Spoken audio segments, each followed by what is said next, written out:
পৃথিবীর মধ্যে ওই সমস্ত লোকগুলা যাদেরকে আজকে আগুন খাওয়ানো হচ্ছে, পাথর গিলানো হচ্ছে, তারা হলো ইয়াতিমের সম্পদ ভক্ষণ করত, ইয়াতিমের মাল নিজের করে খেত, ইয়াতিমকে ঠকাতো, ঠকিয়ে ঠকিয়ে তাদের সম্পদ ভক্ষণ করার শাস্তি আল্লাহ পাক রব্বুল আলামিন তাদের দৃষ্টান্ত আজকে এমন হবে। আল্লাহ রাসূল সাল্লাল্লাহু আলাইহি ওয়াসাল্লামকে বলতেছেন যে আজকে আপনি দেখেন যে তাদের শাস্তিটা কি আল্লাহ পাক রব্বুল আলামিন কেমন রেখেছেন। আল্লাহ পাক রব্বুল আলামিন বলতেছেন, ইন্নাল্লাযীনা ইয়াকুলুনা আমওয়ালাল ইয়াতামা যুলমান ইন্নামা ইয়াকুলুনা ফী বুতুনিহিম নারা। নিশ্চয় যারা ইয়াতিমের মাল ভক্ষণ করবে, যদিও তারা পৃথিবীর মধ্যে দেখতেছে সে সম্পদ ভক্ষণ করতেছে, শুধু সম্পদ তো আর খাইতে পারে নাই, এই সম্পদগুলা দিয়ে তারা আজকে নিজের মতো করে খাসি মুরগি যেটা খাওয়ার সেটা খাচ্ছেন, বড় বড় রেস্টুরেন্টের মধ্যে গিয়ে 10,000, 20,000, 1 লাখ টাকার মতো খরচ করতেছেন, নিজের মন মতো করে যেটা চাইছে সেটা খাচ্ছেন। কিয়ামতের ময়দানে তাদের জন্য আর এটার ব্যবস্থা থাকবে না। তখন আল্লাহ পাক রব্বুল আলামিন যা ব্যবস্থাপনায় রেখেছেন এর বিনিময় ছাড়া আর কিছুই এখানের মধ্যে পাওয়া যাবে না। ওই সময়ের মধ্যে আল্লাহ পাক রব্বুল আলামিন তাদেরকে আগুন খাওয়াবেন। এজন্য আল্লাহ পাক রব্বুল আলামিন আগেই সতর্ক করে দিয়েছেন, তোমরা যারা পৃথিবীর মধ্যে ইয়াতিমের মাল খাচ্ছ, ভক্ষণ করছো, প্রকৃতপক্ষে তোমরা মাল খাচ্ছ না, সম্পদ খাচ্ছ না, প্রকৃতপক্ষে তোমরা জাহান্নামের আগুন খাচ্ছ। বলুন নাউজুবিল্লাহ। তাহলে তাদেরকে আজকে এই শাস্তি দেওয়া হচ্ছে, তারা পৃথিবীর মধ্যে মানুষের ইয়াতিমের সম্পদ কি ভক্ষণ করেছিল। তারপরে আল্লাহ রাসূল সাল্লাল্লাহু আলাইহি ওয়াসাল্লাম আরেকটির মধ্যে দেখতেছেন যে তাদেরকে আগুনের রক্তের নদীর মধ্যে গিয়ে সাঁতার কাটতেছে। তো আল্লাহ রাসূল সাল্লাল্লাহু আলাইহি ওয়াসাল্লাম জিজ্ঞেস করলেন, এই ভাই জিবরাইল, এরা কারা? জিবরাইল বলতেছেন, ইয়া রাসূলুল্লাহ, এই সমস্ত লোকগুলা হলো যারা পৃথিবীর মধ্যে সুদ খেত। তারা কি করত? সুদ খেত, মানুষের রক্ত শুষে শুষে তারা খেত, গরিবদেরকে আরো গরিব বানাতো, বড় লোকদেরকে আরো কি বড় করত। পৃথিবীর মধ্যে তাদের জন্য মানুষের মধ্যে কি অশান্তি সৃষ্টি করেছিল। তারা মানুষদেরকে সহযোগিতা করার জন্য তার ক্ষমতা ছিল, কিন্তু সে করে নাই, বরঞ্চ মানুষের দুর্বলতার সুযোগ নিয়ে মানুষদেরকে ঠকিয়েছিল, মানুষদেরকে থেকে শুষে শুষে সে সম্পদ উপার্জন করেছিল। আজকে তাকে এইভাবে শাস্তি দেওয়া হচ্ছে। বলুন নাউজুবিল্লাহ। তাহলে সুদখোরের শাস্তি আল্লাহ পাক রব্বুল আলামিন বলতেছেন, আল্লাযীনা ইয়াকুলুনা রিবা লা ইয়াকুমুনা ইল্লা কামা ইয়াকুমুল্লাযী ইয়াতাখাব্বাতুহু আশ-শাইতানু মিনাল মাস। কিয়ামতের ময়দানে সুদখোররা এমন ভাবে মানুষের সামনে উঠবে, দৃশ্যমান করা হবে। তারা কিয়ামতের ময়দানে উঠে মাতালের মতো তারা কি করতে থাকবে? হেলতে আর দুলতে থাকবে। কিয়ামতবাসী মনে করবে যে তারা মাতাল, আসলে কিন্তু তারা মাতাল নয়, তাদেরকে জিনে স্পর্শ করে নাই, ভূতেও স্পর্শ করে নাই। প্রকৃতপক্ষে তারা পৃথিবীর মধ্যে মানুষদের যেই সুদ খেয়েছিল, আজকে এই সুদের শাস্তি আল্লাহ পাক রব্বুল আলামিন তাদেরকে এমন ভাবে দিচ্ছেন যে মানুষ দেখলেই বুঝতে পারবে যে আজকে এই সুদখোররা এই দলের মধ্যে যারা আছে, এই জায়গার মধ্যে যারা আছে, ওই কাতারের মধ্যে যারা আছে, তারা পৃথিবীর মধ্যে সুদখোর ছিল। আল্লাহ পাক রব্বুল আলামিন তাদেরকে এভাবে আজকে মানুষের সামনে কি করবেন? উপস্থাপন করবেন, দৃশ্যমান করে দিবেন। বলুন নাউজুবিল্লাহ। সম্মানিত ভাইরা, আল্লাহ রাসূল সাল্লাল্লাহু আলাইহি ওয়াসাল্লাম আরেক জায়গার মধ্যে দেখতেছেন যে কিছু কিছু পুরুষ, তাদের সামনের মধ্যে ভোনা গোশত আছে, আরেক জায়গার মধ্যে পচা গোশত আছে। তারা এই সুন্দর সুস্বাদু ভোনা গোশত বাদ দিয়ে তারা পচা দুর্গন্ধযুক্ত গোশতগুলা তারা ভক্ষণ করতেছে। আল্লাহর নবী বলেন, ভাই জিবরাইল, এদের সামনে এত সুস্বাদু গোশত থাকার সত্ত্বেও এই পচা গোশতগুলো তারা কেন ভক্ষণ করতেছে? এটা কি তাদের কাছে কি পচা বলে উপলব্ধি হয় না? আল্লাহর নবীর প্রশ্নের জবাবে জিবরাইল বলেন, ইয়া রাসূলুল্লাহ, এরা হলো আপনার উম্মতের মধ্যে ওই সমস্ত লোক যারা নাকি পৃথিবীর মধ্যে তাদের স্ত্রী থাকা সত্ত্বেও, বৈধ স্ত্রী থাকা সত্ত্বেও, হালাল স্ত্রী থাকা সত্ত্বেও তারা জেনার মধ্যে লিপ্ত হয়েছিল, পরকীয়ার মধ্যে তারা কি লিপ্ত হয়েছিল, নিজের স্ত্রীতে তারা সন্তুষ্টি ছিল না, বরঞ্চ তাদের এই যৌবন বিভিন্ন জায়গার মধ্যে কি অপচয় করেছিল। আজকে আল্লাহ পাক রব্বুল আলামিন তাদেরকে এই শাস্তি দিয়ে তাদেরকে দৃশ্যমান করে দেবেন যে পৃথিবীর মধ্যে এই লোকটা এই দুচ্চরিত্রের ছিল। এজন্য আল্লাহ পাক রব্বুল আলামিন কিয়ামতের ময়দানে তাদেরকে হালাল জিনিসের মধ্যে তারা সন্তুষ্টি ছিল না, হারামের দিকে হাত বাড়িয়েছিল। আজকে আল্লাহ পাক রব্বুল আলামিন এই জন্য তাদেরকে সুস্বাদু ভোনাগোশত থেকে বঞ্চিত করে আজকে তারা এই পচা দুর্গন্ধ যুক্তই তাদেরকে খাওয়ানো হচ্ছে। বলুন নাউজুবিল্লাহ। আল্লাহ রাসূল সাল্লাল্লাহু আলাইহি ওয়াসাল্লাম মহিলাদের দিকে লক্ষ্য করলেন। কিছু মহিলাকে দেখা যাচ্ছে যে তাদের স্তনের মধ্যে আংটা লাগিয়ে আকাশের মধ্যে ঝুলিয়ে রাখা হচ্ছে। আল্লাহ রাসূল সাল্লাল্লাহু আলাইহি ওয়াসাল্লাম প্রশ্ন করলেন, ভাই জিবরাইল, এরা কারা? এদেরকে কেন এমন শাস্তি দেওয়া হচ্ছে? আল্লাহ রাসূল সাল্লাল্লাহু আলাইহি ওয়াসাল্লামের প্রশ্নের জবাবে জিবরাইল বলেন, ইয়া রাসূলুল্লাহ ওয়া ইয়া হাবিবাল্লাহ, নবী গো, এরা হলো আপনার ওই সমস্ত উম্মতের নারী যারা নাকি পৃথিবীর মধ্যে তাদের বৈধ স্বামী থাকা সত্ত্বেও তারা পরকীয়ার মধ্যে লিপ্ত হয়েছিল, অবৈধ সন্তান গর্ভের মধ্যে ধারণ করেছিল। আজকে তাদেরকে এভাবেই শাস্তি দেওয়া হচ্ছে। বলুন নাউজুবিল্লাহ। আজকে তাদেরকে এভাবেই শাস্তি দেওয়া হচ্ছে। আরেক জায়গার মধ্যে দেখলেন কিছু মানুষ তারা আগুনের সাথে আলিঙ্গন করতেছে, আগুনের পুরুষের সাথে আগুনের মহিলার সাথে তারা মিলিত হচ্ছে, একজন আরেকজনকে জড়িয়ে ধরতেছেন। আল্লাহর নবী বলেন, জিবরাইল, এরা কারা?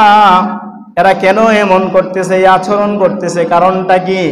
জিবরাইল বলেন, ইয়া রাসূলুল্লাহ, এরা এইভাবে আলিঙ্গন করতেছে এই জন্যই পৃথিবীর মধ্যে তারা জেনাকারী ছিল, ব্যভিচার করেছিল, অবৈধ সম্পর্কের মধ্যে তারা হারাম কাজের মধ্যে তারা লিপ্ত হয়েছিল।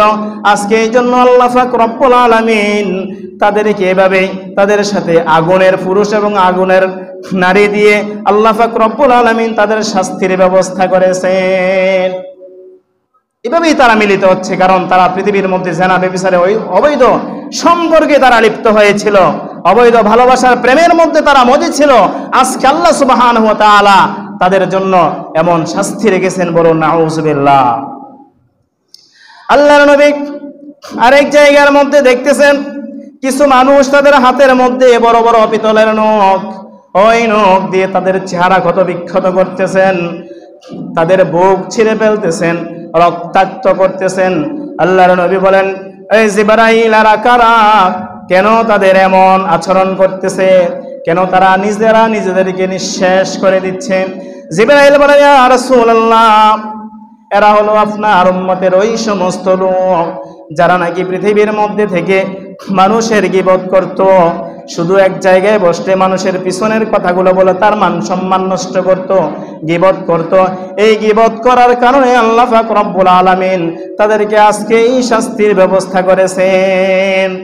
আজকে তারা নিজেরাই নিজেদেরকে কি করতেছেন, যেহেতু পৃথিবীর মধ্যে গীবত করা মানে নিজের আমলগুলোকে কি নিঃশেষ করে দেওয়া, আজকেও তারা নিজেদেরকে নিজেরাই ক্ষত বিক্ষত করতেছেন, নিজেরাই নিজেদেরকে শেষ করে দিচ্ছেন। যেহেতু পৃথিবীর মধ্যে তাদেরকে সতর্ক করা হয়েছিল যে তোমরা একজনের গীবত করা আর তোমার মৃত ভাইয়ের মাংস ভক্ষণ করাকে তুমি কি পছন্দ করো? এভাবেই তাদেরকে আমি বলেছিলাম, আলেম ওলামায়ে কেরাম তাদের কাছে এই মেসেজগুলো পাঠিয়ে দিয়েছিল, কিন্তু তারা কি এর থেকে শিক্ষা গ্রহণ করে নাই। আজকে তারা নিজেরা নিজেদের চেহারায় ক্ষত বিক্ষত করতেছেন। হযরত আনাস ইবনে মালিক রাদিয়াল্লাহু তাআলা আন তিনি বললেন, ওয়ালাম্মা আরাজা বি রাব্বি মারারতু বিকওমিন লাহুম আসফার মিন নুহাসিন ইয়াকমিশুনা ওয়াজুহাহুম। আল্লাহর নবী সাল্লাল্লাহু আলাইহি ওয়াসাল্লাম মেরাজ রজনীর মধ্যে যখন গিয়েছিলেন তখন দেখলেন যে কিছু মানুষের হাতের মধ্যে তাদের পিতলের নখ আছে, ওই নখ দিয়ে তারা নিজেরা নিজেদেরকে ক্ষত বিক্ষত করতেছেন। তাহলে নিজেরা নিজেদেরকে কি শেষ করে দিচ্ছেন কেন? এই পৃথিবীর মধ্যে তারা কি করত? মানুষদেরকে লাঞ্ছিত করত, অপমানিত করত, অপদস্থ করত, মানুষদের গীবত করত, তাদের সম্মান হানি করত। এই জন্য আজকে তারা নিজেরাই নিজেদেরকে কি শেষ করে দিচ্ছে। তাহলে সম্মানিত ভাইয়েরা, এই যে সুদখোরের শাস্তি এবং জেনাকারীর শাস্তি, ব্যভিচারীর শাস্তি, আল্লাহ রাসূল সাল্লাল্লাহু আলাইহি ওয়াসাল্লাম আরেক জায়গার মধ্যে দেখলেন যে একজন মানুষকে তাকে কি শোয়ায় রাখা হচ্ছে, বিশাল পাথর মেরে তার মাথা চূর্ণ বিচ্ছূর্ণ করা হচ্ছে। তখন জিবরাইলকে প্রশ্ন করলেন, আল্লাহ রাসূল প্রশ্ন করতেছেন, হে ভাই জিবরাইল, এরা কারা? এদেরকে কেন এমন ভাবে শাস্তি দিচ্ছেন? মুহূর্তের মধ্যেই চূর্ণ বিচ্ছূর্ণ হয়ে যাচ্ছে, আবার একত্রিত করা হচ্ছে, এইভাবেই করে শাস্তি দেওয়া হচ্ছে। তখন আল্লাহর নবীকে বলতেছেন, ইয়া রাসূলুল্লাহ, জিবরাইল বলেন, ইয়া রাসূলুল্লাহ, এরা হলো আপনার উম্মতের মধ্যে ওই সমস্ত লোক যারা নামাজের প্রতি কি ছিল? বেখবর ছিল।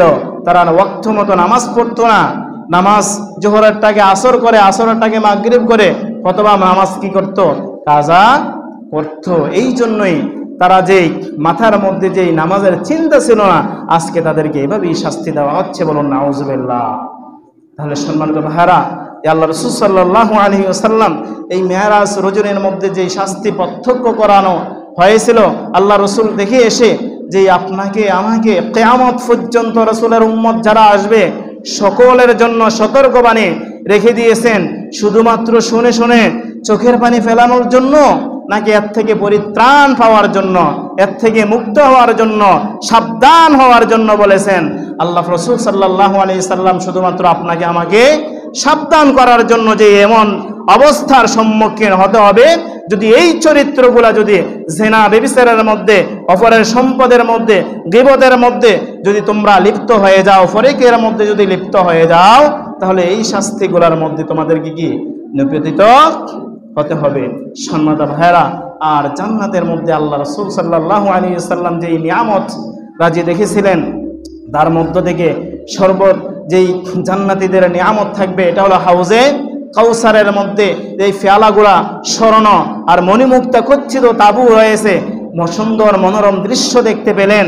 শুধু তাই নয়, জান্নাতের অসংখ্য নিয়ামত আল্লাহ রাসূল সাল্লাল্লাহু আলাইহি ওয়াসাল্লামকে আল্লাহ পাক রব্বুল আলামিন দেখিয়েছিলেন। শুধুমাত্র আপনাকে আমাকে পৃথিবীর মধ্যে যে এত কষ্ট, সৎ পথে থাকার কারণে আপনি কষ্টে দিন কাল অতিবাদ করতেছেন, সন্তানদের মনের ইচ্ছা পূরণ করতে পারতেছেন না, স্ত্রীর মন মতো চলতে পারতেছেন না, তার আশা আকাঙ্ক্ষা পূরণ করতে পারছেন না, তার থেকে কথা শুনতে হয়, সন্তানদের থেকে কথা শুনতে হয়, পরিবারের থেকে কথা শুনতে হয়, আত্মীয় স্বজনের কাছ থেকে কথা শুনতে হয়।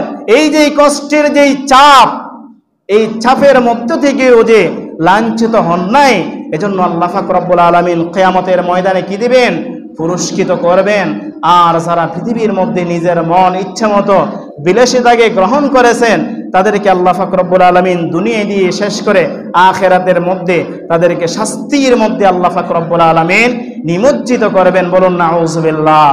তাহলে আল্লাহ পাক রব্বুল আলামিন আমাদেরকে এর থেকে শিক্ষা গ্রহণ করে যে অনৈতিক কার্যকলাপ থেকে যাতে আমাদেরকে বাঁচার তৌফিক দান করে, সকলে বলি আমিন। আর আল্লাহ পাক রব্বুল আলামিনের যে বিধান মেরাজ রজনীর মধ্যে আল্লাহ রাসূল সাল্লাল্লাহু আলাইহি ওয়াসাল্লামকে উপহার দিয়েছেন, আপনার আমার জন্য হাদিয়া নিয়ে এসেছেন, সেটা হলো সালাত। এই সালাতটা যাতে আমরা 5 ওয়াক্ত যথাযথভাবে আদায় করতে পারি, আল্লাহ পাক রব্বুল আলামিন আমাদের সকলকে সেই তৌফিক দান করে, সকলে বলি আমিন। আসসালামু আলাইকুম ওয়া রাহমাতুল্লাহি ওয়া বারাকাতুহু। সম্মানিত মুসল্লিন ইকরাম, নামাজের পরে সবাই বসবেন। যে পবিত্র রমজান উপলক্ষে খতমে তারাবির জন্য হাফেজ সাহেবরা আসছেন, ওনারা পরীক্ষা দেবেন। তো দেওয়ার পরে আপনারা আপনাদের মন্তব্য বলবেন।